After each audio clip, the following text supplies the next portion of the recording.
দক্ষিণ কোরিয়ার মুয়ান আন্তর্জাতিক বিমানবন্দরে জেজু এয়ারের যে প্লেনটি গত মাসে বিধ্বস্ত হয়ে ১৭৯ জন যাত্রীর প্রাণহানি ঘটেছিল, সেটির ইঞ্জিনে হাঁসের ডিএনএ, রক্তের ছোপ ও পাখির পালক পাওয়া গেছে।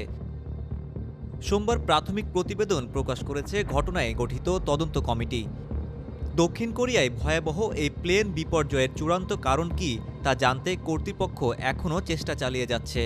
দুর্ঘটনার এক মাস পর দক্ষিণ কোরিয়ার কর্তৃপক্ষের প্রকাশিত ৬ পৃষ্ঠার প্রতিবেদনে বলা হয়েছে, জেজু এয়ারের বোয়িং ৭৩৭-৮০০ প্লেনের উভয় ইঞ্জিনে বাইকাল টিলসের ডিএনএর অস্তিত্ব মিলেছে।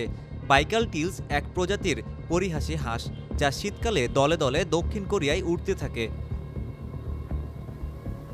ল্যান্ডিং গিয়ার মোতায়েন না করে প্লেনটি কী কারণে অবতরণ করেছে এবং ফ্লাইটের ডাটা রেকর্ডার কেন প্লেনের ৪ মিনিটের রেকর্ডিং বন্ধ করে দিয়েছে সে সম্পর্কেও কোনো প্রাথমিক সিদ্ধান্তেও পৌঁছাতে পারেননি তদন্তকারীরা। গত ২৯ ডিসেম্বর থাইল্যান্ডের ব্যাংকক থেকে দক্ষিণ কোরিয়ার উদ্দেশ্যে ১৮১ যাত্রী নিয়ে যাত্রা শুরু করে জেজু এয়ারের ফ্লাইট ৭C-২২১৬। জেজু এয়ারের এই প্লেনে ১৭৫ জন যাত্রী ও ৬ জন ক্রু ছিলেন।